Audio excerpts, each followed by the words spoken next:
Hello there. Welcome back to another episode of Star Wars in a Galaxy, watching all the Star Wars we can get our hands on. I'm Eli. I'm Jacob. And today we got a great episode of Star Wars in a Galaxy to bring to all of you. Through thick and thin, we have done it. We have reached the end of season 20 of Star Wars in a Galaxy, watching all the Star Wars we can get our hands on. We've done it. We've reached the end of Andor season 1.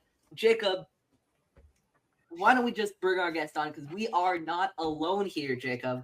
We have many times guests of the show, good friend of the show, somebody who really it's influenced so much of the way I think about Star Wars and the way I talk about Star Wars. And a good friend of the show of Ahch-To Radio Anytime with Ken and Alden. We have Alden Diaz here. I know this has been like a long time running thing of trying to figure it out. So thanks so much. I want to thank Alden again for bearing with us and all that kind of stuff. And thanks for joining us today. Yeah, of course, guys. I'm very excited to get into it. Excited to be back on the show. You guys have done so many episodes and so many different tones of Star Wars since the last time I was on. I think it's hilarious that like some episodes of your show are like super light and fun, and then other times it's stuff like this. So excited to be on to talk about what I think is one of the best Star Wars television episodes. Yeah, it's definitely up there, and we definitely run the full gamut here. Yeah, absolutely. I'm also gonna let this episode a little bit serve as a public-ish sort of apology to Alden regarding this show. Oh boy, there was a bit of a thing.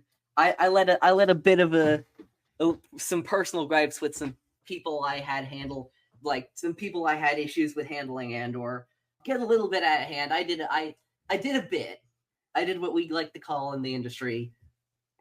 I don't know why I snuck that in there. I don't know what my brain like. I did what we like to call a bit of a bit gone out of hand. And we have another chance. Andor season 2. That's another thing that I'm excited about. And why I'm excited that the timeline's lined up here, because we get to talk about Andor, having seen the season 2 trailer, and getting to know a little bit, not as much, but a little bit of what's ahead of us. But back to what I was saying before, is that Alden took took the brunt for it that he shouldn't have. And it's true. It's not the first time we've talked about this, but I just wanted to say I'm so sorry that happened. And, hey man, you know what? It's not your fault that people online aren't funny. That is not your fault. Thanks, and no, and I agree with you. But yeah, I just still want to address the Andor is better of it all, to give it the name. But either way, I think we should just get into it. So I'm going to quickly summarize the episode, and we'll get into it. In Rix Road, we have 2 separate plot lines instead of the many we usually have in Andor episodes. So let me cover the first minor one first, and then we'll cover the major ones. Then we'll cover the major one afterwards. On Coruscant, after returning from some sort of party or gala, Mon Mothma asks her driver, Cloris, to give them some privacy, give her and her husband parents some privacy, knowing that he's going to listen in anyway. And Mon then accuses Perrin of recklessly gambling away a lot of their money to cover for the fact that money has been coming out of her and Perrin's accounts at suspicious rates. That is her funding the rebellion. And the ISB falls for that bait. The ISB falls for that bait, hook, line, and sinker, and attributes the money rapidly coming out of the Mothma family accounts to the gambling that Perrin has supposedly been doing.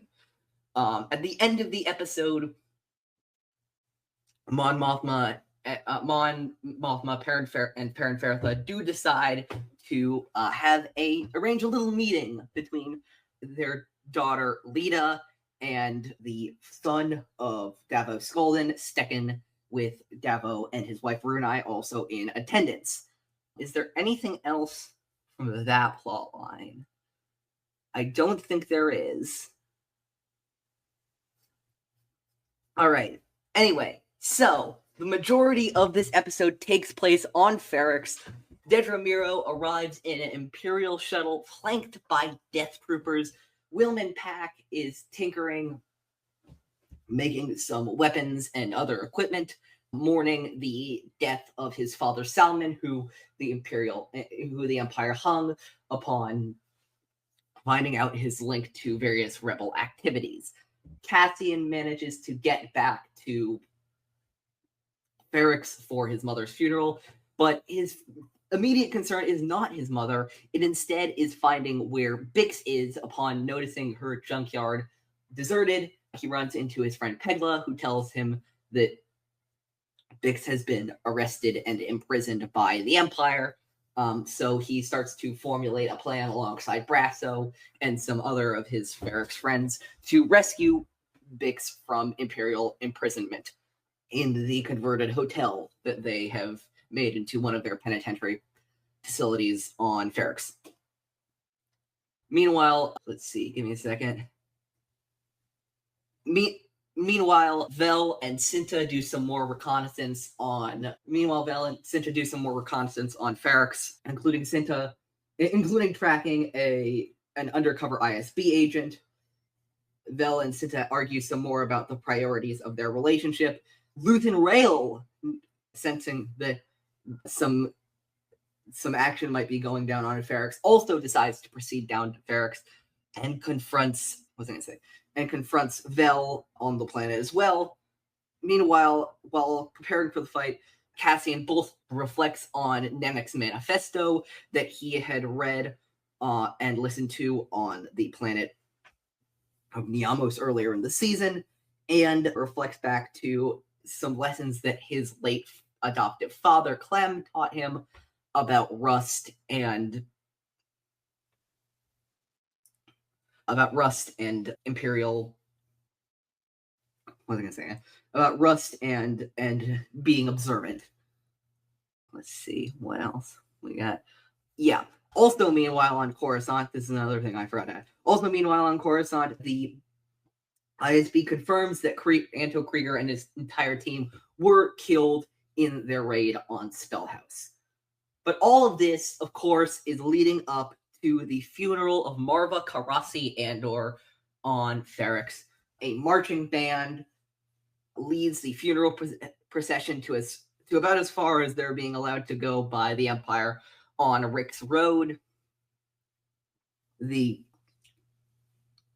Imperials there, including Syril, who is reunited with his old Lieutenant Linus Mosk, and Dedra Meero and other ISB officials that are there, and Imperial officials, all in the occupation of Ferrix, are astounded by the local customs and how committed a lot of the local Ferrixians are to maintaining their customs, especially for a deceased daughter of Ferrix that holds much stature in the community, like Maarva has.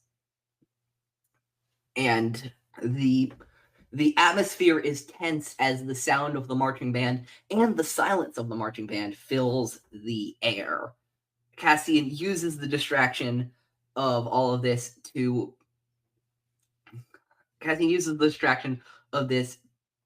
rescue Bix, which is all happening in the background. There begins a chant of stone and sky from a lot of the funeral attendees, as is custom. And finally, B2 Emo displays a message from the recently deceased. Maarva recorded a message for the attendees of her funeral, knowing that her time would be near shortly before her death, where she talks about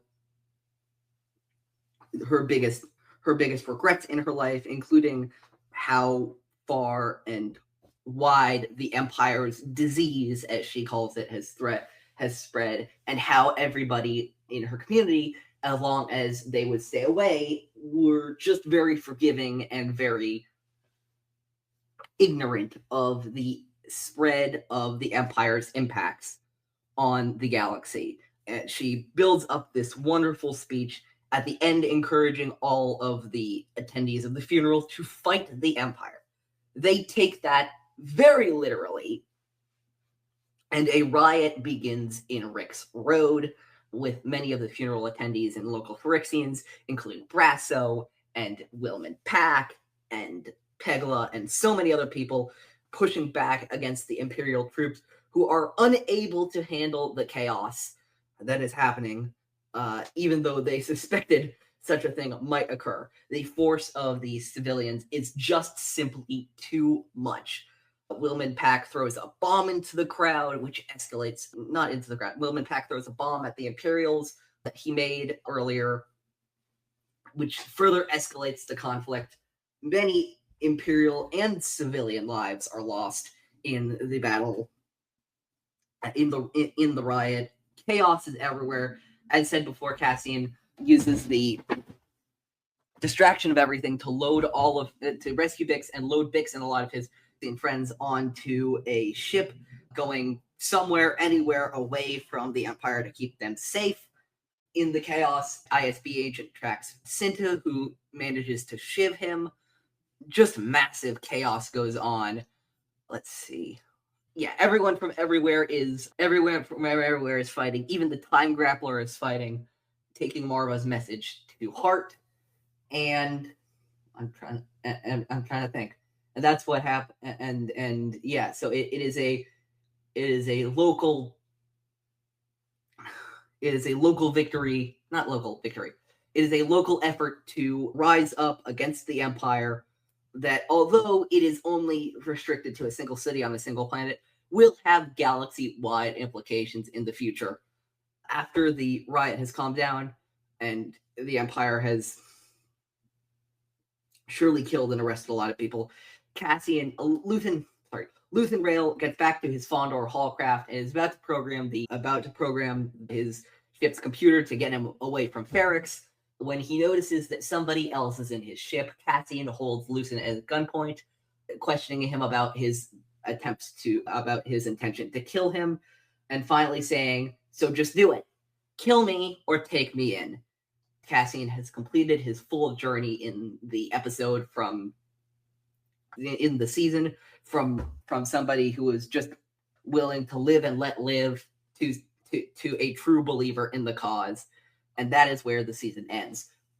But first, chronologically, we get our first ever post-credit scene in a Star Wars anything. Obviously, in real life, this was the third one, which we will obviously discuss on the show.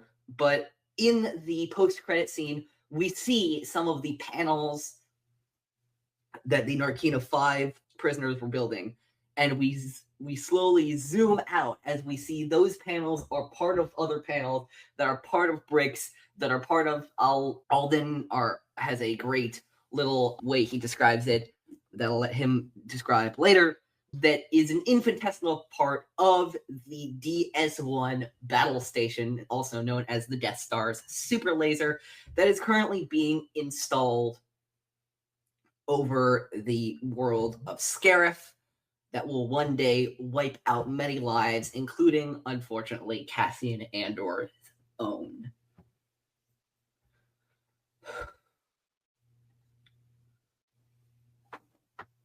So, I would love to, just because I want to give all the focus to the main storyline that it deserves, I want to start with the very brief subplot that goes on Coruscant first, because I want to save Rix Road, everything, the main, 40 out of 45 minutes of the show, where it deserves. So, Jacob, actually, I think I'll turn it over to you first. With Monthal Gambit with Perrin, they had to get rid of the money some way, right? Mm-hmm. Yeah, I think, I remember watching this season for the first time, there's all that intrigue about how she's going to get out of it, because we know this is one of those things where it's like, the more Star Wars you consume, the greater picture you have of the possibilities, what the available options are. And so, it's hard for us to forget what we know when watching this, like that we know where she is in Rebels and where she has to go. So it's like she can't be fully caught, right? So there was a little bit of the mental security in that way, but how, we never heard of a husband before, like we never heard of anything. So it just started to really fall into place in a way that made thematic sense. And I think it is definitely I think, key moment for Mon in terms of the themes of like having to get into the mud and having to get a little bit dirtier and having to do things that you feel morally compromise you. And like there are huge examples of that, obviously, like, you know, people like Luthen trying to have Cassian killed, you know, like that's a huge example of this. And like framing your husband for, you know, or not even framing, but just like you know, perpetuating gossip that he's a degenerate gambler and things like that. Like it's not as bad, but it's definitely beneath her. And I think it's her first realization that normalcy is over and that she's gonna have to, even though Perrin sucks, it's like she doesn't want to like besmirch him for no reason, you know. Yeah. So it's definitely the first glimpse at a Mon that's gonna have to do things such as ask Bothans to go risk their lives for plans, you know. Yes, and such as, you know, I'm not. We don't exactly know how much specific knowledge of what she was, for example, asking Draven to ask Cassian to do in Rogue One, but like, she's the leader of the organization. She can't know nothing about that. And there's, you know, and going into the final scene I was going to mention, which is just very much just a passing shot or two, which is the meeting of Lita and the Mothma family with the Skulden family, which, you know, and which was already an impactful scene. And then we have the season 2 trailer, specifically the most recent one that was released like a week ago, where that's the wedding. You know, I'm not saying that I didn't think the meeting was going to go anywhere. I thought that more likely than not, it was going to lead to at least a courtship. But like, that is the wedding. There's no way out of like that now has consequences. And that's something we've discussed before on the show of like Mon trying to figure out if she wants to sacrifice her own family's future for the future of the galaxy. For sure.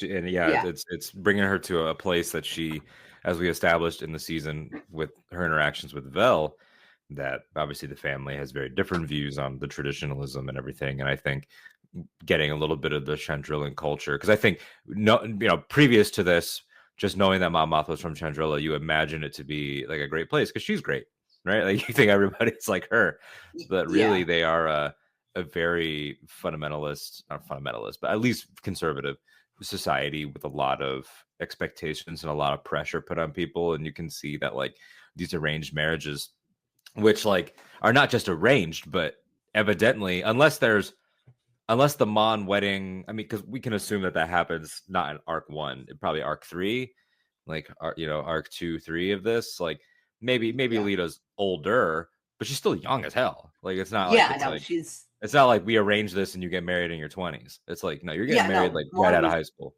Mon was 15, I think, and Lita, I think if and I agree with you about like the arc 2 or 3, young is 15, old is 16. About the same age. These are teen marriages.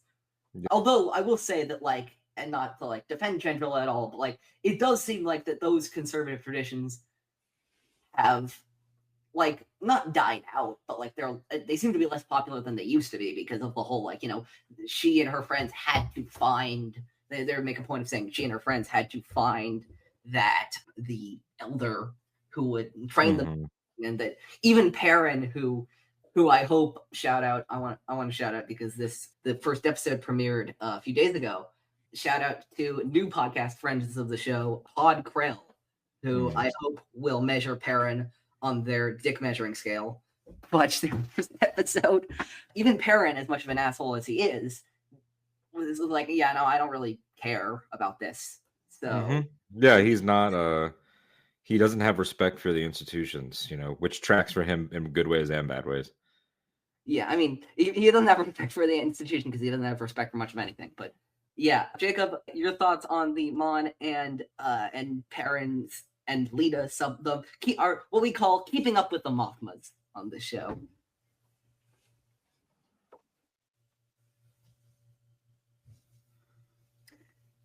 Yeah, keeping up with the Mothmas. Well, I think you guys just dissected it so intelligently and articulately that I'm not sure too much of what I can add. But I will say I agree that the conversation in the cab in particular was very, very memorable to me. I remember from the first time that I watched Andor, and I think sort of like echoing what you guys said, that moment when she does something that she's not morally comfortable with, that moment when she personally has to take a step, it feels like, despite everything that's already happened, it feels like she is turning a corner in her journey towards becoming rebel Mon Mothma, who, in I think Star Wars Rebels, eventually speaks out to the whole galaxy and completely goes on the run. And like you said, Alden, it's sort of the beginning of her normalcy kind of going away. And then the betrothment as well with Lita, I think, in a literal sense, sort of tying the knot, signing the contract. Maybe there's a marriage contract. I don't know exactly how it works on inner culture, but she is in a very, very kind of concrete and inescapable way tying herself to someone who she really despises for like strong moral reasons. So it's also a very, it's a big moment for her as well to be okay with that, and just to take that step towards doing whatever is necessary for the rebellion to be successful and to resist the might of the Empire. I think that to me is memorable, and this episode does feel like a turning point for her. Yeah, and yeah, so we covered that, and so I just wanted to because that is the one thing I understand. I almost wish kind of they covered the end of this maybe even in Daughter of Ferrix, just because not to say it's a distraction or anything, but everything else in this episode is focused and as it should be, as I've been saying in previous episodes, all roads lead to Rix. All roads lead to Rix, and that was the thing that actually struck me on the rewatch of this episode, is how, especially somebody like Luthen, who I don't think expected to be back on Ferrix anytime soon, but he cannot look away from this. He is so, he is so captivated by this, as our Valencinta, as our, everybody is so involved in, this little small mining community, I think Ferrix is, that shouldn't be a big deal to the Empire or the rebel forces, but now because of the funeral is. All right, so going to Ferrix, the first thing I want to mention is, of course, just a little throwaway sort of thing, which is the Dedra, like Thrawn, like Krennic, like any Imperial commander, the moment shit gets serious, Death Troopers. One of the things I love about Death Troopers is they never really do much of anything. Death Troopers kill Lyra Urso in Rogue One, which we'll get to who knows when, they do some stuff in Rebels, but they're not incredibly effective, and yet they still provoke that fear. And yet they're still, the black armor, the muffled, the garbled talking and stuff like that. Once Death Troopers come in, you're in trouble. The heroes are gonna have to work that much harder. Yeah, the first major thing I want to get to is this sort of build-up. I'll throw it to you, Alden. Before the funeral even begins, we have all these build-up. Wilman building a bomb, and Valencinta talking, and Luthen talking, and all this stuff. Anything specific draw you? I mean, I think the build up to everything that's going on in general in this Ferrix situation is interesting, because it's kind of like it's a community, right? It's a community, so it's not it's a living organism. It's not, and it's a town, so it's buildings and streets and shops and all that. So it's not exactly the classic Star Wars the environment pushes back. It's not Endor, where it's like the power of the forest and like, you know, the indigenous creatures. It's not that fully into the metaphor, but there is something I think culturally going on of like trying to enforce how many people can be present for the funeral procession, them trying to enforce what time it can be at. Like it's a cultural tug of war that's happening between the fascists and the people that have always been there, of like what way, like who's going to be able to have the room to exist the way that they want to exist. Like, and I love how obviously it ends in open defiance with the amount of people that show up and the music and everything, but it's a lot of like, it doesn't seem like much. Like if you described this to somebody on paper, like, yeah, the season finale of the Star Wars show is going to be mostly about, you know, event logistics, like on a certain way, like you know, will the stormtroopers allow people to demonstrate, which kind of timely, isn't it? You know, no Tesla dealerships on Ferrix that we're aware of at this time.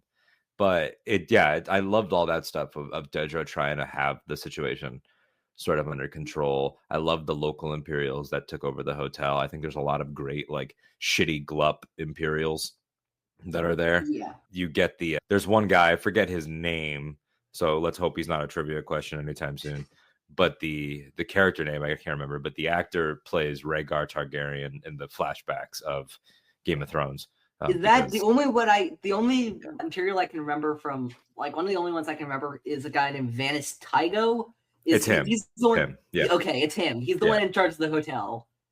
He's in charge of the hotel, and he's his older brother in the past of Game of Thrones, and because they share a casting director, so you get a lot of crossover. But yeah, I like all that. I like how they seem panicked and how it's not like the people of Ferrix are, I mean, outside of Woman Pack, who we'll talk about, but it's like it's not like the people of Ferrix all grabbed weapons and assaulted the hotel. You know, that would have been maybe an easier, more exciting way to go about it. But it's like, no, it's like they're united in grief, and you can sort of feel that even from the early scenes. Yeah. It's they don't necessarily, again, except for Willman, because he's been provoked directly because of his father's death. It's not like they want to fight right now. It has to take Maarva and her speech to, like, it's not like they like the Empire, but they don't want to fight, and it takes Maarva's speech to really get them to do that. In addition to that, I also wanted to go to that great flashback with Cassian and Clem, which, I think that I understand why they had Clem killed off in the background at the beginning, so it can provide some more extra motivation for Cassian to hate the Empire. I do think that, like, I do wish we got to see more of Clem in the season, like through flashbacks or whatever, because he's also such a compelling character. There's that line, people don't look down where they should. People don't look down to where they should. They don't look down. They don't look past the rust. Not us, though. Eyes open, possibilities everywhere. Which to me is very much like an impetus for what Cassian says to Luthen at the beginning of the season, the fat and satisfied quote of, like, you know, of the value of observance, of the power of the value of, like, seeing, like, trying to see things that others don't.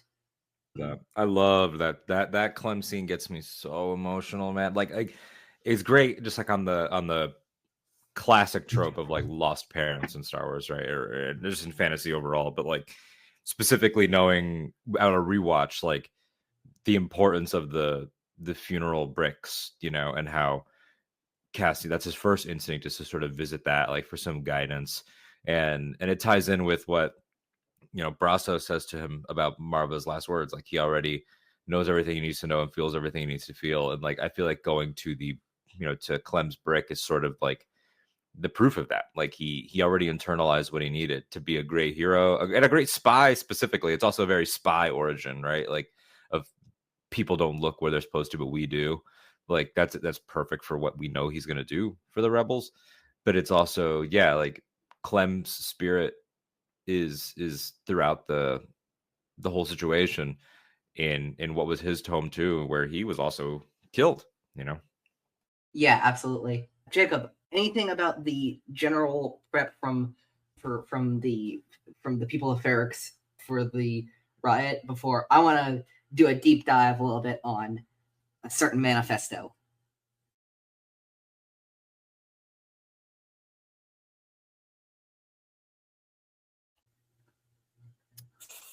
Gosh, let's see. I think I agree with everything. I agree with everything you all said. I think that these scenes, sort of the Cassian's return to Ferrix and sort of his reunion with like at the brick wall, the scenes where he's reminiscing on him and Clem, his sort of reunion with the entire Ferrix community and the entire place that raised him, as a collective. I think it's got this just ringing emotional tenor that really, really comes through that I really enjoyed. Yeah, and I think I really enjoyed the way that it sort of sets up. It sort of, I found it it felt like it set up and reminded me, as a viewer, exactly why the explosion that is about to take place is going to happen. And for Cassian in particular, like we get with the Maarva's last words to him through Brasso, he's had the experiences he needs to have, he's learned the things he needs to learn, he's felt the things he needs to feel, in order to become a hero, for people fighting against fascism. I really enjoyed this session. I don't have too much to add. So yeah, we can do the deep dive. All right. So this manifesto, which I think is the most we've heard of it, like, at all so far. I just wrote down not the entire thing, but quite a bit of it that I really love. Freedom is a pure idea. It occurs spontaneously and without instruction. Random acts of insurrection are occurring constantly throughout the galaxy. There are whole armies, battalions that have no idea that they've already enlisted in the cause. Remember that the frontier of the rebellion is everywhere, and even the smallest act of insurrection pushes our lines forward.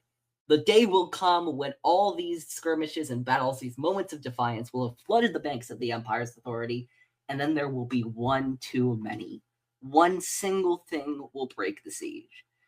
And as I permitted myself, I didn't do too much talking about this except for our first episode, and I permitted myself because I was hoping he would, because I know he shares similar thoughts to me with this, but I haven't talked about the show too much like this, but I just want to say this, which is like, although that this, like, what I love about this speech is that it is playing over the montage of everybody getting ready for Rix Road the next day. But it also could be, and I think should be, played over Star Wars in general, which is, like friend of the show and like influence to us all. I think this was something that Ken Napsok of Force Center said. Like, the themes of Andor aren't new, that they're presented in new ways, that they are put in new, like, displays of, like, this, drama format of this revolutionary ideals. But, like, to me, this speech wouldn't be nearly as impactful if I didn't know about the spontaneous freedom that occurred when a few children were rescued from an Imperial facility on Wayland. This speech wouldn't be as nearly as impactful if I didn't know about the rescue of a 10-year-old girl from Imperial prison that, however small as an act of resistance, still pushed the line forward. This speech wouldn't be nearly as impactful if I didn't know about a small rinky-dink freighter that defied Imperial and Syndicate control of the system and made the Kessel Run in less than 12 parsecs, if you round down, before turning over its loot to a rebel cell. It wouldn't be nearly as impactful if I didn't know about the eventual breaking of the Imperial occupation on Lothal in a couple years that would keep the Empire on its toes enough so they weren't prepared for a moisture farmer from Tatooine to single-handedly blow up the very symbol of their dominance. Star Wars stories never, ever exist in a vacuum. And that is, in my opinion, one of the greatest things about this universe. The interconnectivity of these stories, how they play around with each other and inform each other, and at times recontextualize each other. So when I hear people talk about the superiority of Andor and how this is not like other stories, or this is the first one about real issues and those lines, all that tells me is that those people just haven't been paying close enough attention to those aforementioned other Star Wars stories. It's been here all along. Yeah, no, for sure. And I think there's a great example of this. Even like I think they're aware of that too, at least on the company side, because the in London they did a great edit to open the studio showcase. I That forgot was about that. Yeah. the whole franchise set to this speech. Everything from obviously the beginning all the way up to like the most recent thing they had, and it was Kellerin Beck That's in fantastic. Mandalorian, and it was excellent. It had some visions in there. It had animation. It had rebels. Like it was very very cool. And it's true. Like this is it, right? Because like you can say like these small acts are happening everywhere spontaneously and everything, and that's true. And like we might think of it in the context of what we're seeing. We might think of it in the context of Saw Gerrera. We might think of it in the context of Luthen. We might think of it in the context of the Aldani job and things like that. But it's also, is that not also L3? On Kessel, Yeah. like is that not also everything happening on Lothal? Is that not also which we're about to go to next? Yeah. like Gunji, like at this point, like with what we know now, that Gunji made it back to Kashyyyk and is presumably like, is he like the Robin Hood of Kashyyyk now? Like, because it's not like that planet knows peace until after the OT, so it's like he's there, but like, so it's like there's all these interesting things of acknowledging that everybody had to do their part, even if they didn't know each other. Like there's some characters we'll never meet, but it doesn't matter. Yeah. No, I just had to I had to put that in there because and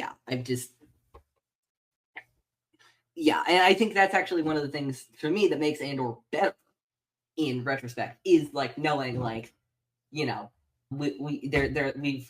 know we've talked about this a lot with our friends in our circles and the fandom and all that kind of stuff, but like the juxtaposition of what we're about to go to is between like the riot on Rix Road and then of course like Ezra and Zeb stealing Melu runs and all that kind of stuff, but like functionally those are the same things, even if they don't look the same, even though they don't have the same form. They're doing the same thing.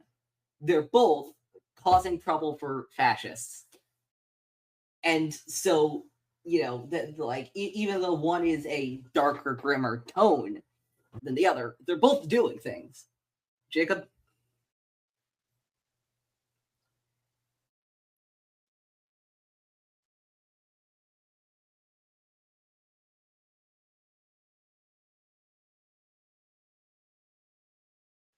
Jacob, I'm not sure I'd entirely agree with the point about Melu runs in specific, given that that was specifically done by Hera to basically get them to stop fighting aboard the Ghost. And in my mind, I do see some difference between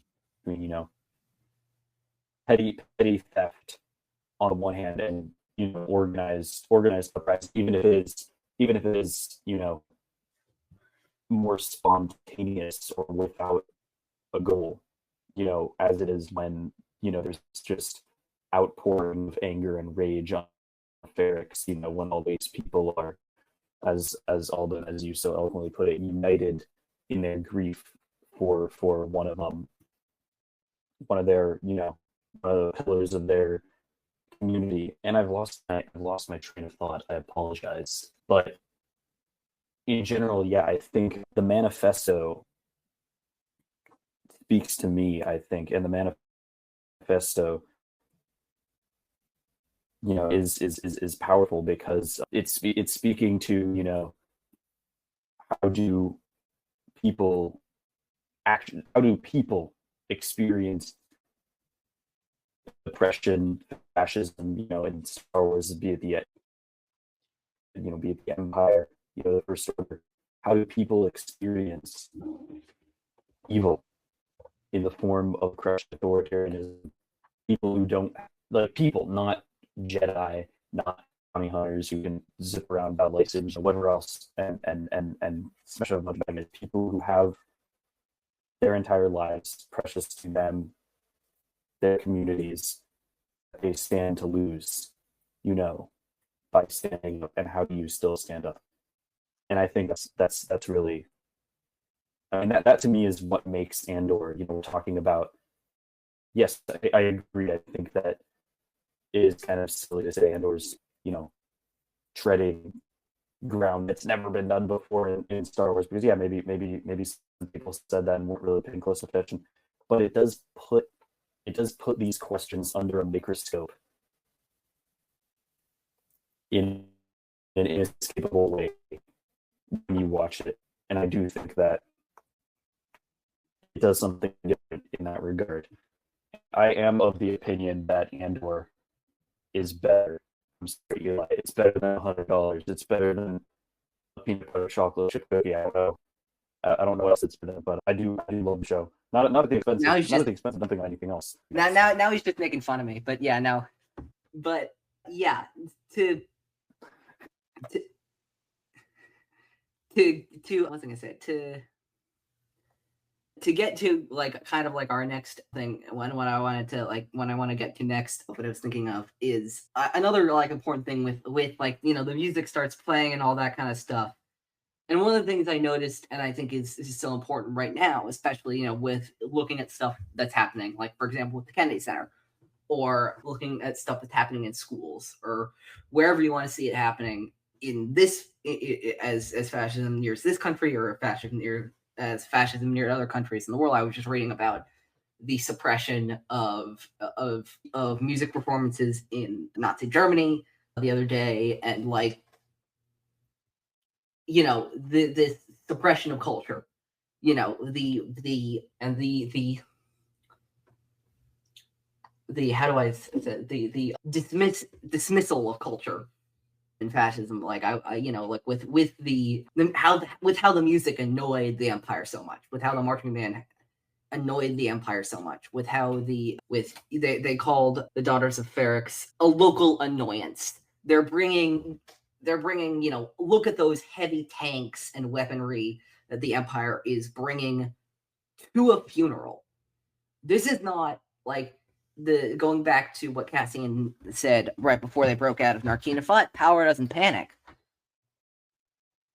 You know, they're panicking pretty hard over something that is not supposed to be violent, not supposed to be directly. I mean, the citizens in Ferrix are using it this way, but it's not supposed to be a challenge to power anyway. It's supposed to be about grief and about celebrating that community. And community is so dangerous to these people. I wondered, or Jacob, if you guys had anything to add on that point, is something I was just looking at with this episode. Yeah, we can let Jacob go because I know he's got the delay that we're dealing with.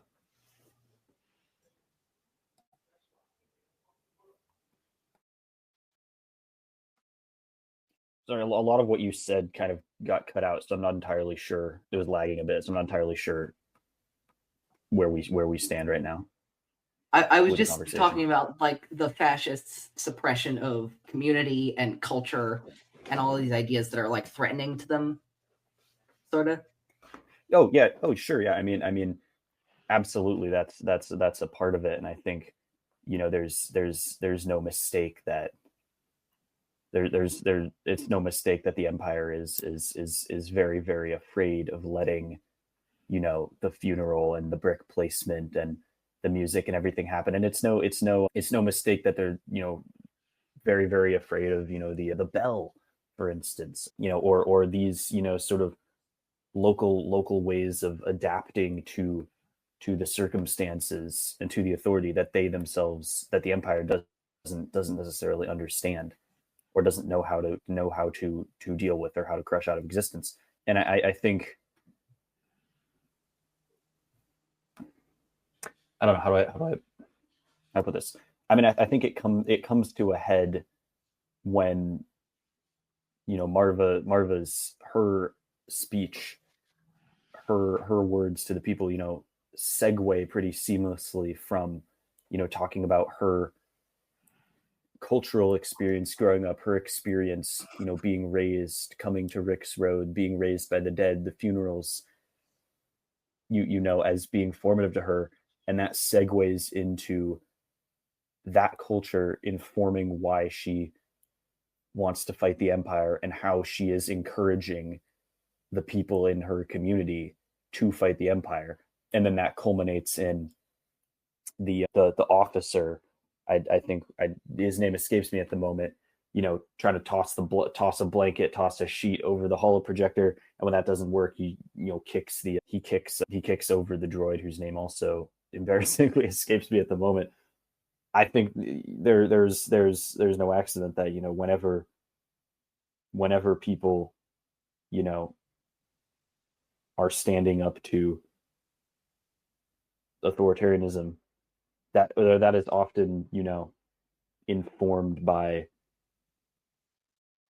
a fight over culture and a fight over expression and a fight over identity. And I think that comes through very clearly in the funeral.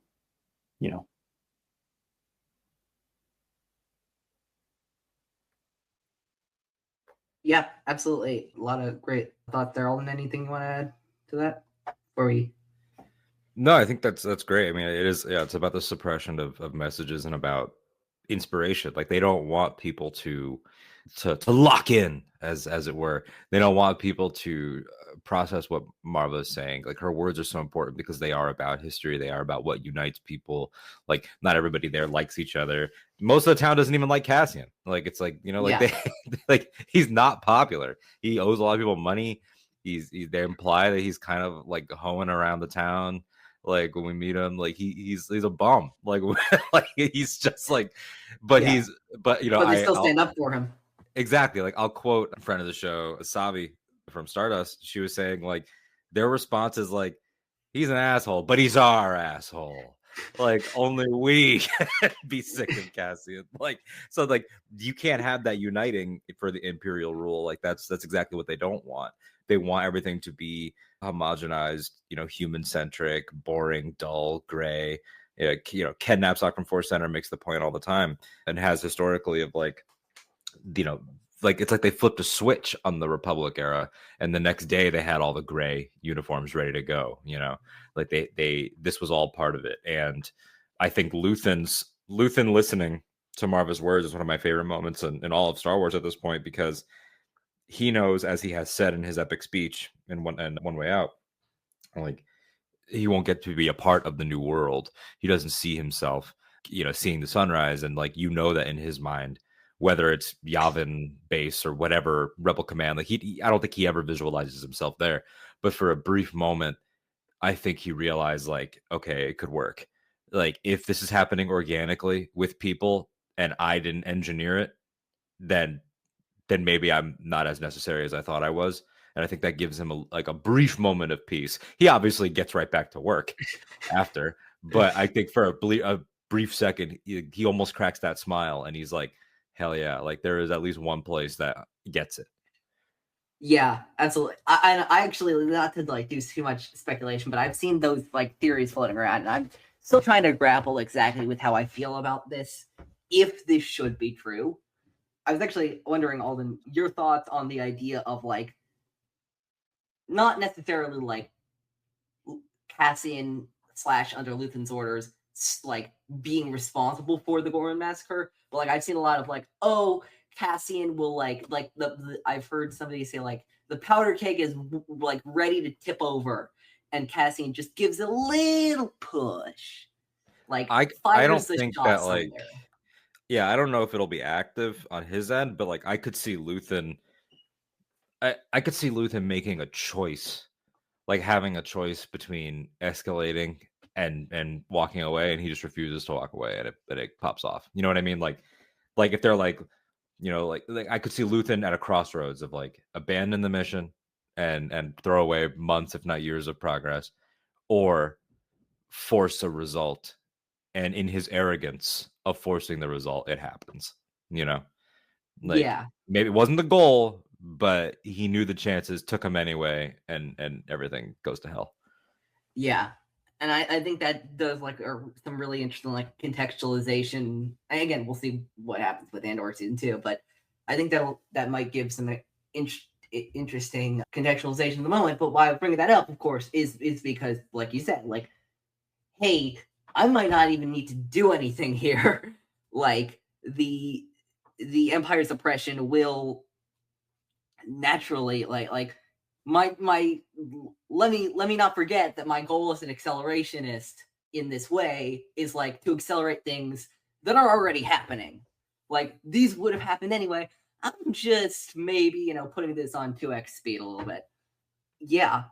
And then, yeah, we also, speaking of the stuff that both of you were mentioning, that Brasso was communicating to Cassian, I have through Maarva, I have the tell him I love him more than anything he could ever do wrong, which gets me. And I know that, like, there's been a lot of discussion of Maarva and Clem's motives and the general, like, morality around taking Cassian away from Canary, and I understand that. But I also know that they both incredibly cared for their adoptive son, and that still means something to me. And yeah, and then I think, does anybody have anything else before we get to the speech? Before we get to that beautiful little speech from Maarva, Carassi, and or from Beyond the Grave. No, I'm good. I'm ready. Yeah, take us there. Okay, let's do this. We've been sleeping. I don't have the entire speech, but I have the point, like a big portion that I put in my notes. We've been sleeping. We had each other and they left us alone. We kept the trade lanes open and they left us alone. We took their money and ignored them. We kept their engines turning. And the moment they pulled away, we forgot them. Because we had each other. We had Ferrix. But we were sleeping. I've been sleeping. And I've been turning away from the truth that I wanted not to face. There is a moment, there is a wound that won't heal at the center of the galaxy. There is a darkness reaching like rust into everything around us. We let it grow and now it's here. It's here and it's not visiting anymore. It wants to stay. The Empire is a disease that thrives in darkness. It is never more alive than when we sleep. It's easy for the dead to tell you to fight. And maybe it's true. Maybe fighting is useless. Perhaps it's too late. But I'll tell you this. If I could do it again, I'd wake up early and be fighting those bastards from the start. Fight the Empire. I want to clear up the first thing with this speech, and it's at the very end, and that's because it's so trivial compared to the rest of the speech. And I want to say this. Thank God they kept Fight the Empire. Thank God. Fight they is did so not much better. go with their original idea Yeah. of fuck the Yeah. Empire. I am so glad, and I think Tony even knows, because like he doesn't Yeah. sound upset Oh, about yeah. it. He's acknowledged it, and he's been like, "Yeah, that was a Disney call," and they're probably right. Like my thing about it, I get why people want it. I get that it would have been cool. I get it, but it would have been cool on face value. The problem is that Yeah. I don't even in the darkest hour of Star Wars, you know, which is I would still argue the last 30 minutes of Revenge of the Sith. It's like you still have a glimmer of hope with you know the Larzus, and you still have a tone that a child can lock into. I don't ever want there to be a scene in Star Wars where a parent feels like, oh man, like should my kid have heard that? Like you can't cross the line where a kid can't hear it, in my opinion. Yeah, I can understand that. I think I might be a little bit more like open to having the F word in Star Wars, but my issue is not like, but like even those circumstances where I might be open to it are like very few and far between. My sort of thing is like the momentum sort of factor with it, which is like you have this great speech, you're building up all of this great like momentum. You have to land this thing, and if you went with fuck the Empire, everybody would have been focused on the fact, oh, this was the first fucking Star Wars. Nobody would be focused on the message. And they already had that this season with the first shit. The first shit is in the Ferrix arc. Yeah, the other really? cop. Wow. I forget his name. Wow. The cop who's not Syril. Linus? Yeah. And like there's some moments, like I remember the first time I saw The Force Awakens, I remember being like, and when Finn said that's one hell of a pilot, I'm like, that's not the first hell in Star Wars, but like it's the first time in a while they've used hell, and that sticks out to me. And that was my kind of concern with fuck the Empire, which would be like everybody would be focused on, oh my god, they said the first F word in Star Wars, and not this crazy little like this great little speech that Maarva gave. It almost punctuated a little too much, if that makes sense. But yeah, I also just noticed, like, I didn't even put this in my notes, but I just, like, was reading it back in my notes. We kept the trade lanes open. Dear Lord, even Tony Gilroy can't get a life with Star Wars fascinations with the trade lanes since 1999. That's finally when George leaned forward in his seat watching the show. This is when they Okay, finally I'm mentioned on the board trade. now. I was iffy for the first 11 episodes, but now Now they in. mentioned the trade lanes and we're good. Yeah, no. The other thing I noticed, and I did put this in my notes that I loved, and I think this is not something I caught the first time around, is yet again Maarva's mention of rust. And this idea of, you know, like we can understand, like, when Clem talks in the flashback at the beginning to Cassian about what the rust is, like, there are many different interpretations of that, but like now we have, like, there's a darkness reaching like rust into everything around us. So now, which to me communicates a message of, like, you know, if the rust both Andor parents are talking about are the same, then the metaphor from the beginning is really Clem telling Cassian to look past people's inner darkness to see the best in them, which is, I gotta say, like, for this show, I'm not saying is like breaking character or anything like that. I'm just saying, like, in a show that people describe as so dark and gritty and stuff like that, that is a remarkably altruistic, Jedi-esque, like, very light side message. And I'm not saying that doesn't fit. I'm saying that, you know, like, from the character that some make this show out to be, which I don't think is completely wrong. Like, that is a very, like, oh, even as, like, we make these, like, you know, questionable decisions, you know, we're all focused on the whole I've done terrible things for the rebellion going into season 2. Even as we have those moral grays crossed, we're still fighting for the right things. We're still fighting to see the best in people. We're still fighting for a better society. It's, you know, it's not just the Empire. It's just not just Empire bad. It's Empire bad, and we can build something better. Which I thought was a nice little addition to that speech. I have some other stuff with Maarva's speech, but Alden, I'll turn it over to you. Do you have anything else you want to talk about with the speech? I think there's something about the speech that I have focused on a lot since the episode first aired.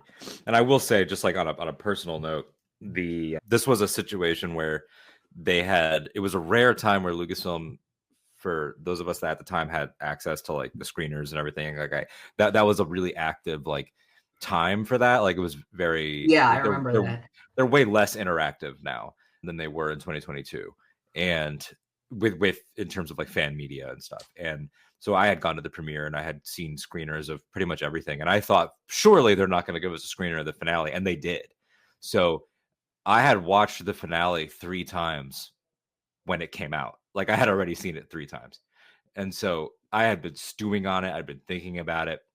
And the thing I kept coming back to, and I just, like, full on cried when it actually aired and I got to see it without my fucking email plastered across the screen, was the sort of, like, regret in her tone, the layer of realizing that there's not enough time. Because so much of Star Wars, especially lately, and it's something that I obsess over and talk about a lot, is that modern Star Wars, particularly in the live action television era, has been about, there is still time.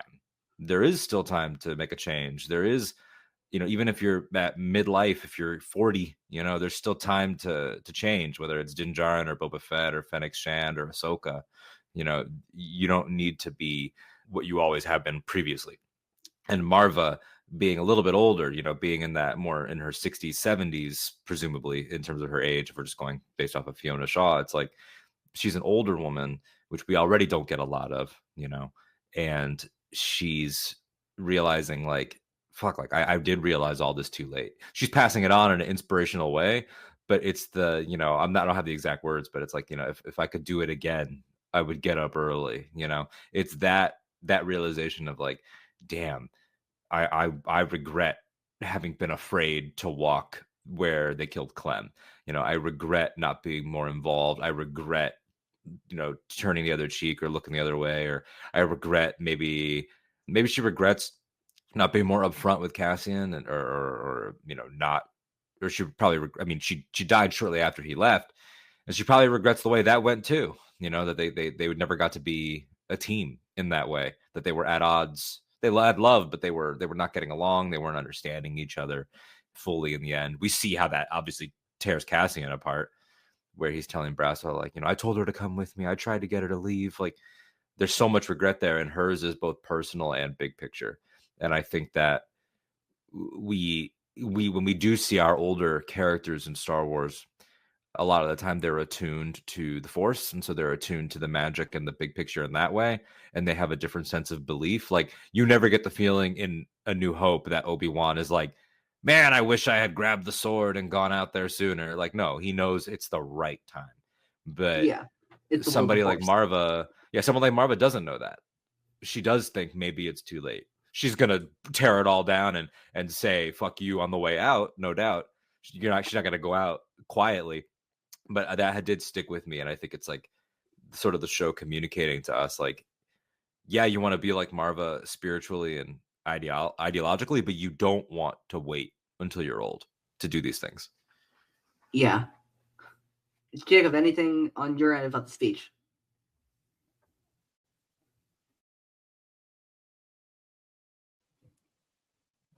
It's such a, I mean, it's such a gorgeous moment. I'm not really sure what I could add, especially not after Alden, kind of beautifully, teased apart and brought so much to the table. But yeah, I mean, as a moment, I enjoyed it tremendously, and I think it is difficult, to see characters reckon with that real possibility that it is too late, that we've let evil and corruption and oppression, kind of go unchecked for too long, and Star Wars, being about the power of the power of choices and the power of people choosing to try and do something better, choosing to, try and do the right thing. It is interesting to see, what does that look like when you don't have much time left, when you don't have the ability to, go out and, physically fight off the people that you want to fight off, or you can't, make some huge physical change.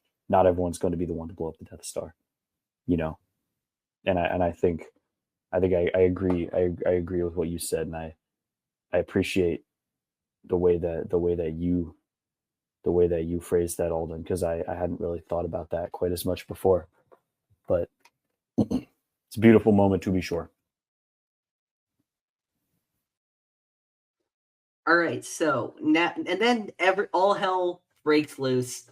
Yeah, the I think it's Tigo who pushes over B2 Emo, and I just gotta say, fuck him. Like, what a dick move. Like, holy crap. Like, I don't think there are a few moments in Star Wars that get me more viscerally mad at somebody as that Imperial officer. I'm almost certain it's Tigo, who knocks over B2 Emo in the middle of Maarva's. Like, that made me like, yeah, it's Tigo. That made me viscerally angry. But what I find so great about all of this, what I love in the last bit of this episode, despite all of this, despite his own mother having this revolutionary event happen at her own funeral, but everything he's gone through, what is Cassian Andor's priority? It's Bix. His own mother died. He's been through prison. He's been through all this stuff. And yet he's focusing on others who need his help. And that, to me, is the emotional conclusion to his arc this season.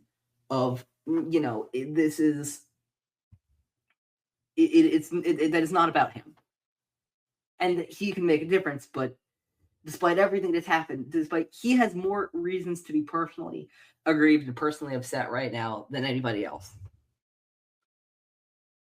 But it's about others. And he gets Bix out of there. And he gets his friends out of there. You know, and you know, he's not like passive in the fight against the Empire, the main fight against the Empire in the Riot or anything like that. But you know, like he lets a lot of the others on Ferrix have the fun. You know, let's Wilman nade those guys, which is very satisfying to see. Yeah, and I'll mention, you know, too, the subsequent like because the Empire does kill a lot of people on Ferrix. But at this point, I don't think it matters because I think the message will spread anyway. Like, not to say that the deaths are abhorrent and terrible when the Empire is doing terrible things, but if their goal was to try and cover this whole thing up by trying to kill everybody who's there, like they did on Narkina 5 with the frying the men, like that, this will backfire on them. Word will get out anyway. Alden, I'll throw it to you. Anything you want to talk about the general riot? I think contextually, you know, the episode being called Rix Road, like Star Wars, like a lot of fantasy stuff and like history, of course, in general, with like actual real life battles and things. Like we identify things like by their location, the Battle of blank, you know, the Siege of blank, and like this one isn't a battle or a siege, but like just to still mark it in the history. Like this episode could have been called anything, you know, this episode could have been called something that referenced her speech. It could have been called, you know, something to do with sleep or rust or anything like that. But they called it the location because it's about this place. And I think it's cool that even though we could say, you know, the first formalized act of the Rebel Alliance fighting back is, of course, Scarif. And then, you know, the precursor that was not as formalized, but still significant is Adelon. But the precursor to that is kind of this. Like, it's like, this is the first time that they did not have to our knowledge, that they did not have an easy time taking a place. You know, like that was not, it was something that had yet to happen. It showed a fragility that they hadn't previously had. And I think, you know, when they write the full Rebel story down the road, which, you know, who knows if it'll ever be over, but it was cool to acknowledge that as having an important place. Yeah, absolutely. And then we get to a character that we haven't discussed at all this episode, and frankly, I think he deserves that, because Syril Karn is also at Rix Road. And look, despite everything I've said about Syril Karn in this season of In a Galaxy, I'm going to take a different tone about him. Which is that I think it's good that he gets to have his little hero moment here. Let him have his little hero moment here. Saving the woman who doesn't need saving most of the time from that he's been very creepily obsessed with from a horde of angry rebel terrorists. Yeah, let's let him have that moment. Next, what's next for you, Syril? Like, you know, we have that. What is it, Alden? You're gonna have to help me remember it from the trailer. This one Syril line. This is the time for those who dare, or something like that. Like, there's a future here for those who dare. Yeah, let him be the fascist. You know, like let him be like his good little Imperial, because you know, it's sort of like. I can see like sort of an Icarus sort of thing happening with him. Like, nothing's gonna make him happy. Mm-hmm. Nothing's gonna like he has this like promised goal that, you know, through fascist propaganda and all that kind of stuff been preached to him, but I don't think it's ever gonna be enough. And before he realizes it, I think he's gonna lose everything.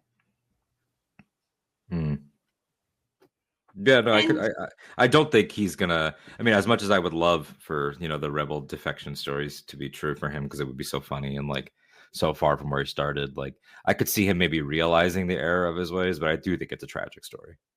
Yeah, I don't think I've seen a bit of those like defection ideas. I don't like that specifically because I don't know. I think it just like you'd have to do a lot of heavy lifting to like get him to that point where I think the season 2 just has a lot to deal with anyway. and I'm not sure where you're going to get that time to fully have Syril, do a callus, as you could say. I'm not totally like, again, if they make it work, I'm open to it.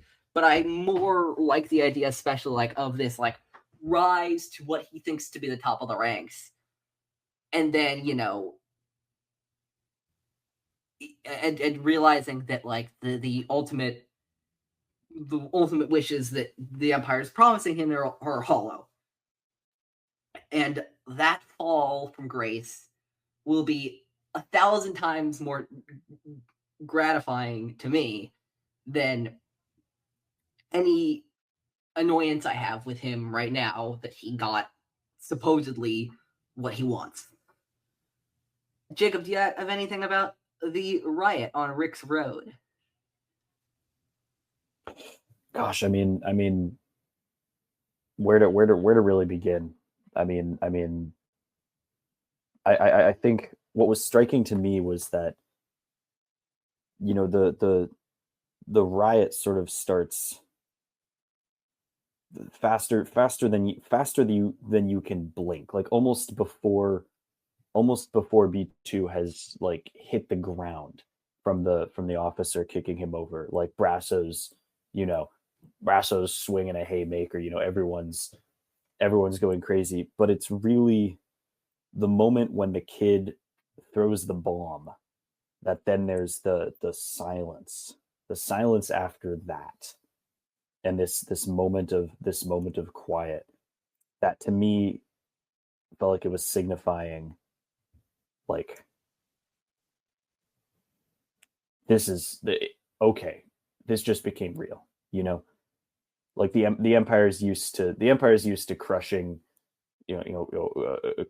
crushing anyone who stands in their way, crushing demonstrations, crushing protesters, crushing any member of the public, with some conscience or some concern for what's happening to their planet. They're not used to this other kind of act, that could be in some ways seen in the same light, on a very different scale and with a very different goal, but on the same light as something like All Dawning, for instance, premeditated, going after the Empire, trying to punch the Empire in the face, not just flailing around, in spontaneous chaos. And that was really striking for me. And as well with Dedra Meero and with Syril Karn, I'm very interested to see where Syril Karn goes. What decisions will he make? What will happen to him? Because he's a true believer, who really, really believes in an empire that doesn't believe in him at all. That he does not understand at all. Much like many people some people I know, he does not understand at all that the people, the leaders and the organizations and the ideas that he, valorizes and looks up to and holds in such high regard as, saviors of society and the pillars, the bedrock of what he sees as the fabric of society, actually just see him as a cog in the machine. They see him as meat. They see him as numbers on a page. He doesn't understand that at all, and that's sort of or they don't see him at all.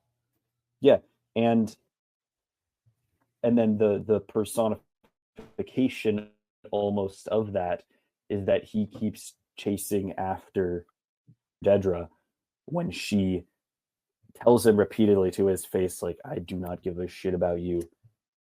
Get the hell out of my way. Like, I'm going to have you thrown in jail because you're being an annoying stalker. Like, I'm not going to reward you. I do not care. And then at the same time, it was, after the light in which we've experienced Dedra all season, to see her, getting knocked down and scrambling around in the gravel, trying to get her gun and being quite nearly pulled limb from limb by the funeral goers, the Phyrexians. That was even on a rewatch, that is kind of a shocking it's a shocking image to me, and that sort of is the I don't know how to express what I'm trying to say, but it's a shocking moment nevertheless, and it's sort of her illusion of being, because of her rank, because of her status, because of her skills and what she's accomplished, her sort of illusion of being so far above, the people who she's working to corral and control. That's shattered. And I wonder how that's going to impact her moving forward. And I wonder if we're going to see maybe a changed Dedra or someone with a slightly different perspective in season 2. I don't know, but lots to look forward to. Very, very exciting watch, but definitely leaving me hungry for season 2 so soon. Yeah, absolutely. Before we end our talk of Andor, there are 2 more little moments I want to talk about. First one, kill me or take me in. Or, as some others may say it, I want to learn the ways of the Force and become a Jedi like my father. I love that scene. I love it. It's fantastic, and what I love is how fully it wraps up the arc from that scene. And then the final thing I want to discuss, and I think it was you, Alden, who said it this way, who first put it this way. We get our, chronologically speaking, not by release date, but our first post-credit scene we've covered on In a Galaxy, a staple of a lot of superhero films and other films and shows of the 21st century and all that kind of stuff. This is the first time we're covering a Star Wars one, although it's the third one. But I think I heard you, around the time this was releasing, describe what exactly the Narkina 5 prisoners were building. Oh yeah, that it's it's about insignificance, right? It's about the insult. It's like, I think a lot of us theorized during the Narkina arc, this could have Death Star implications, or it could be part of the Death Star, or it could be part of, and even if not the Death Star, then maybe maybe they're making parts for the one of the TIE projects, or maybe these are part of Thrawn's project to build new ships, and whatever it was, that it was going to be some sort of violent end. But Death Star was definitely the most common thing, and it's not like they're building parts of the laser, right? They're building, and not even just screws, they're building the screws that keep the screws in place. It is the smallest possible piece that keeps this thing together. And it's how many people were literally fried and in the end drowned, perhaps, to make little rivet screws for this giant ass thing that are ultimately very insignificant. It's so bleak. It absolutely is. And it's I think that the Star Wars is still trying to figure out the whole post-credit scene thing, but I think this one really, really hits the nail on the head, quite literally, of what is the larger, as you said, what are the larger, not only the significance, but larger consequences at stake.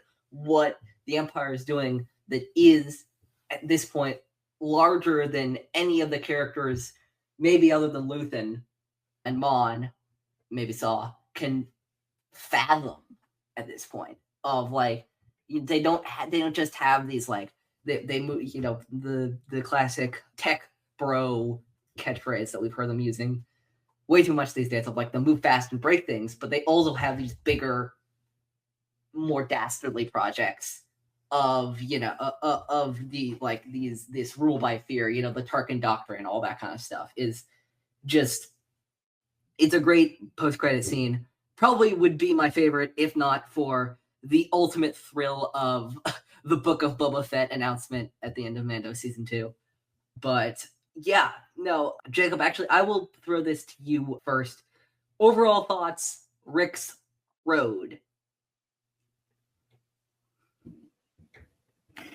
I mean, I think this is one of my favorite episodes of Star Wars TV ever. I think that the way that it sort of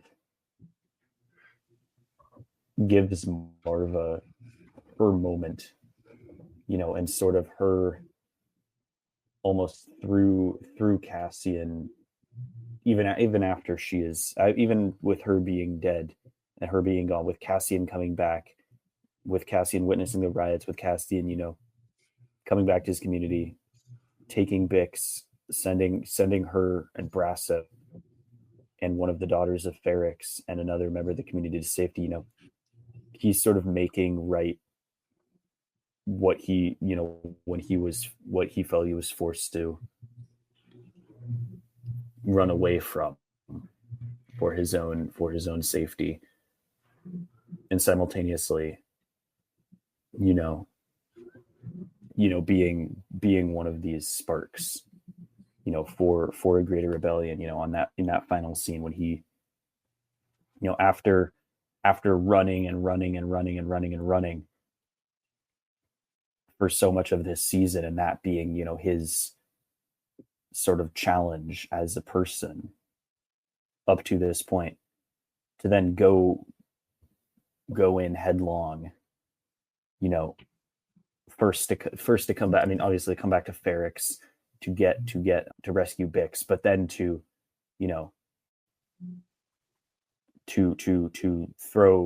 throw in and put everything in with Luthen and with the cause.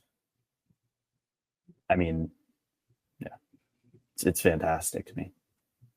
Not much more to say. I can, we'll hash it out in the retrospective, but overall, yeah, I thought this was a fantastic episode, and I think that it did exactly what it needed to do to kind of provide a cathartic ending to the story without, shutting down the danger and the intrigue for everything that comes next for everyone. Yeah, Alden, what about you? Yeah, my overall thoughts on the episode, outside of just like the generic, I love it, is that it is probably up to this point, and I know season 2 will definitely eclipse this as it gets closer to the events of not just Rogue One, but the original trilogy, of like it's sort of like becoming more solidified in its Star Warsiness. And this was sort of like, I think the first big leap in that, like it becomes folklore at this point, right? Like you can imagine that by the sequel trilogy, the people of Ferrix are talking about this, they're talking about this event, they're talking about this day, this speech. Who knows how many of them have been impacted by it. And so I think it just levels up the whole show. It's very intimate, but it feels like larger than life because of the sacrifices. And also we should give it some credit too, because who amongst us did not think there was going to be a body count in this episode, and not a single main character goes out? Not one. And Absolutely. I was shocked by that. I remember being people that knew that I saw. I had a couple people that knew that I had seen the finale that asked me like, all right, don't spoil anything, but like, how much death is there? And I remember like the joy when I was like, all right, you didn't hear it from me, but nobody dies in this episode. I was shocked by that. Nobody important. And it immediately makes you feel like, okay, well then season 2 is going to be a bloodbath. So TBD on that. But yep, we'll see. Yep. We will see. I think this will be coming out just a few weeks before we get the first 3 episodes of season 2 of Andor. So yeah, no predictions. Luthen obviously I think is going to be a big one. I'm not looking so keen on any of those of Cassian's friends from Ferrix, unfortunately. But that is just me. Yeah, no, I am. I think probably not to say that I don't like this episode, because I do. I love this episode. However, as much as I do love this episode, I think for me, it doesn't reach quite as high of heights as the Narkina 5 arc does. I just think that like the Narkina 5 stuff, Narkina 5, and nobody's listening, especially One Way Out, all 3 of those just reach such great heights, the greatest heights of this show that I've seen so far. And I'm hoping, that there are a bunch of things in season 2 that I've seen. Like, I think the Hormone Massacre episodes have chances to reach those heights, and I don't doubt any of the writers or directors and actors to be able to reach those heights. But I love Rix Road. I think it was such a great build of tension in 2 episodes instead of 3 this time. There's so much energy infused in this episode. One of the other things that I think, at least for me, it's not like this episode did wrong or anything like that. It's just a personal preference thing, which is I love the very multiple subplots going on at the same time, and although I think it was necessary for a story for all the subplots to converge on Ferrix in this episode, nearly all of them at least, I liked the more intrigue of, okay, this is going on in this part of the galaxy, which affects this here, which affects this there, which affects that there, all that kind of stuff. I guess attracts me a little bit more. But this was still a phenomenal finisher of the season. Great ending to specifically the arc of Cassian, but also other arcs like Syril, like Luthen, especially, of course, Dedra and Vel and Cinta, who we didn't even get to talk about Cinta having that great moment to show us exactly who she is and how far she's willing to go. Stabbing, I think his name is Korv, that ISB person in the back, which is great. Yeah, no, I think this episode was a triumphant finale to season 1 of Andor. All right, now that we are done with our episode review, we have decided we reworked these a few months ago for our guests. We did rework our interview questions that we asked our first-time guests. And although Alden is not a first-time guest of Any Galaxy, quite to the contrary, we did want to ask him these new questions that we wrote, which I think are only 2 of the 10. So it's not going to be that much. I'm pulling them up right now. So the first question, I think we took out one, I think the planet question, and we replaced it with, if you could write your own piece of Star Wars media, what would it be about? Oh, wow. I mean, I will say, like a lot of people that love this and either work in media like I do or have worked in the arts in general, like I have what my idea would be. Like I know what I would want if I was given, the blank page. If it was like a Leslie Headland situation, like you can even go even further away to avoid the events. Like I have an idea that is a pre High Republic, like whatever era is the end of the High Republic. I'm talking about the last days of that, and that idea has been floating in my head for a while. It would involve the Mandalorian Wars, which are still not defined in canon. Ooh, yeah. Like we know they happened because Kanan talks about them. Like we know that it did go down, but like, was it like Legends? There's no way to know. So that's something that I've had in my mind. But then if it's something like, what would I do with existing things that are just like around? I would really enjoy doing a group mission in the prequel era of people that haven't had a lot of shine because they weren't created until after, not just the trilogy, but sometimes after the Clone Wars in some cases. And I would love to see like a mission that required the combined forces of like Kelleran Beck, Jaro Tapal. Yeah, and the first person, as you said, as soon as you said not until after the Clone Wars, I'm like, he's gonna mention Keller, and I'm gonna like applaud like a little like barking dog. For sure. Kelleran Beck, Jaro Tapal. You could throw in your. I mean, there's just lots of ways to go. You could throw in your Rael Avaros if you wanted, depending on when. You could throw in.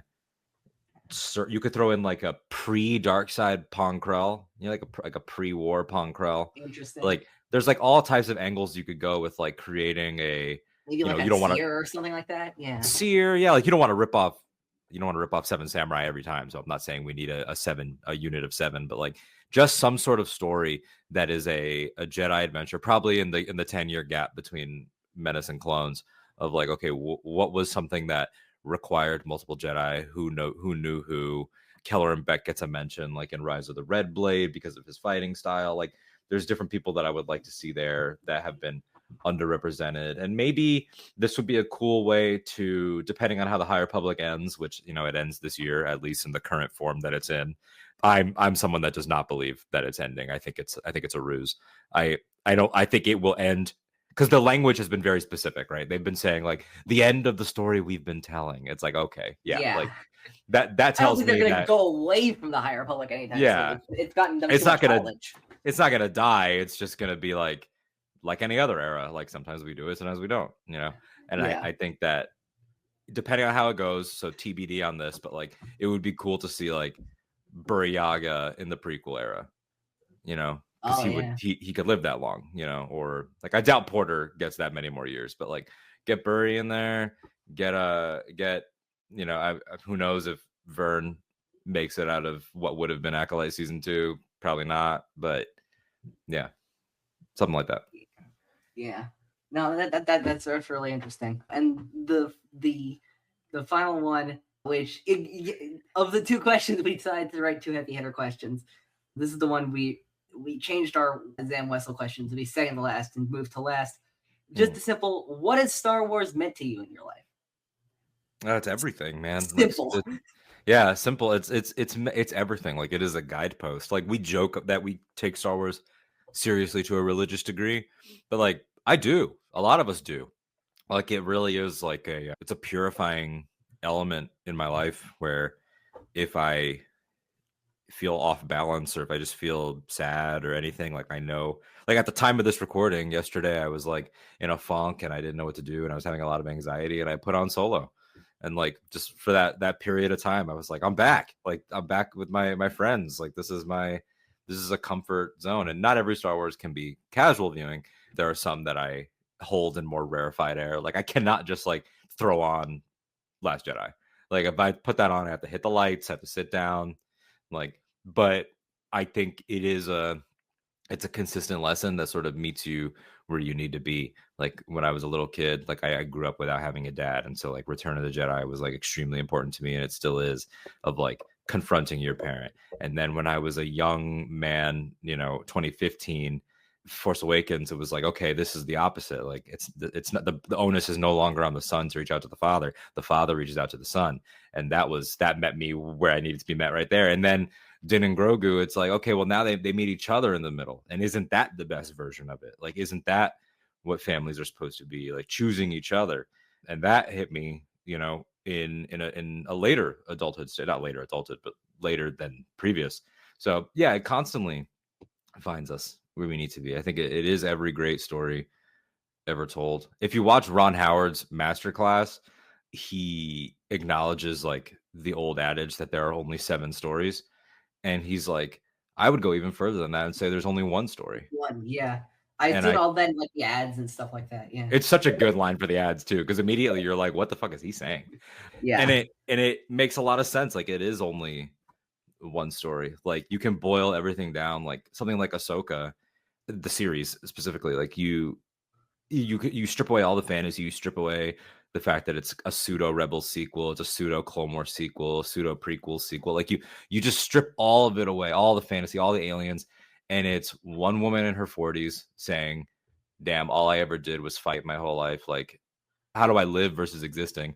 And then it's another woman in her early 30s saying, my whole life I've been defined by regret. And right when I started to get over it and found my family, I lost them too. So now I'm going to hole up in my apartment with my cat and all my clutter and my shitty hair dyes. And like it's so human. It's so relatable. And we impart everything into it. And the longer it goes, that's why I don't have an attitude of like, because sometimes shit gets announced that people are like, who asked for that? Or what would that even mean? Or like, why are they doing that? And it's like, it has proven over 50 years at this point that there's always an angle. Like even in the I will never say who. Never see again. I will never say who asked for or any like related attitude because of 3 words and 3 words only. The Bad Batch. The Bad Batch. Like so many of us were like, okay, where does this go? Oh, this is just going to be missions. It's just going to be shooting stuff. Like, and it ended up being and now every time we hear Omega's theme, we cry. Yeah, it's an incredible show about about resilience, about family, about identity, about unlearning and recreating yourself. And so it's like, yeah, like Sean Levy's film is going to be next after Mando and Grogu. Kathy said this in the interview that she did. And it's like, okay, like, yeah, maybe Sean Levy's movies have never been for you, or maybe they've never been like the deepest movies, but it's like, I challenge anybody to watch Deadpool and Wolverine and not see like that there's a lot of heart there. There's a lot of stuff about regret and trying to be enough and trying to do good for yourself via doing good for others.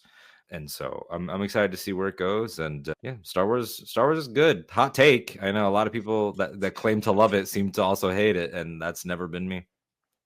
Yeah, no, I'm so excited, and this will be coming out also closer in proximity. I mean, obviously because of how time works, to Star Wars Celebration Tokyo, which I know you're going to. I know a lot of friends of ours are going to, and I'm so excited. I'm gonna be.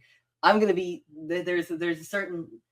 Even if you're not there, like there's a certain like constantly refreshing of the phone. Okay, what's going on? What's going on? Have they announced this? Have they announced this? What's going? Like, what are people seeing? What are people?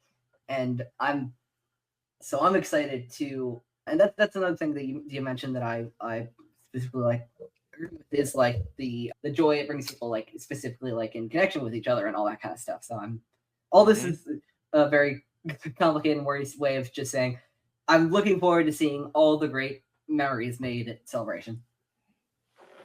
Yeah, absolutely. It's going to be a very interesting, and I think it's a reminder too of like sometimes people I think get too wrapped up in their favorites.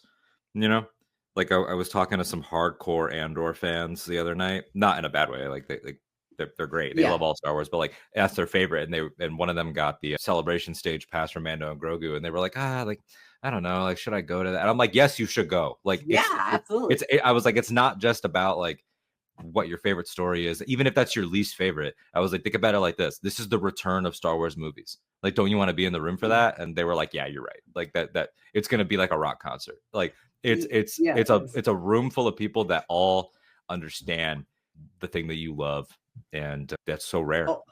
Also, there are a few like quote unquote celebrities or people that I would like trade to be that I would rather be in a room with than Jon Favreau. I mean, like that guy just exudes positive energy. I don't care. Yeah. like maybe even rather, like, no offense to these people, maybe even rather than Dave or like Jon Favreau specifically is just like, yes, please. So yeah, that's my answer. Yeah, no, absolutely. That's going to be it for this episode of Star Wars in a Galaxy. Next week, we will be putting out our retrospective episode where Jay and I will be looking at Andor Season 1 as a whole and finishing up Season 20 of Star Wars in a Galaxy. Before we go, Alden, one last question which is where can everybody find you? You can find me on Blue Sky and Instagram at that Alden Diaz. It's that Alden Diaz, ThatAldenDiaz on both. Obviously, Blue Sky handles a little more complicated. I think it's .bsky.social. So I'm in both those places anytime with Ken and Alden. It's Fridays at 11 Pacific, 2 p.m. Eastern. That's live on the Anytime with Ken and Alden YouTube channel. Casually Talk will be coming back probably in late April, early May with myself and Ken Knapsack after I took over last year solo. For the most part, Ken is going to be returning with a new format. And then Ahch-To Radio, I can say, is coming back in what I would describe as not a continuation of Ahch-To Radio, but a sequel. That's what I can tease, is that it will have a new name, and I don't want to get rid of Ahch-To Radio. Like, it's going to stand there on its own. All the episodes will still be available. I love it. I'm proud of it. But with what I want for the next show, it's just like, it would be too different to call it the same thing. So yeah, that I also have tentatively planned for end of spring, early summer. I'm very excited for that. I'm like, yeah, always thrilled to see what Alden is putting out. You can find us everywhere at In a Galaxy Pod. Blue Sky, like Alden said, is where a lot of people from our circle are at right now because it's just the best of the options that we have. I'm not trying to say it's great all the time, but it is compared to Twitter, it is the website formerly known as Twitter, as I've heard a lot of people saying, it's compared to Twitter, it's Shangri-La. But yeah, you can find me everywhere at my Linktree, linktr.ee/_OGFan327. I'm trying to think Epic Confrontations, we are recording in our next match, which was officially announced. I think this was on the Nerd Academy podcast 5-year live stream, which I was lucky enough to be on. Our next match, which is going to be Jared the Dark Jedi versus Scotty the Survivor Holiday, and will be out soon.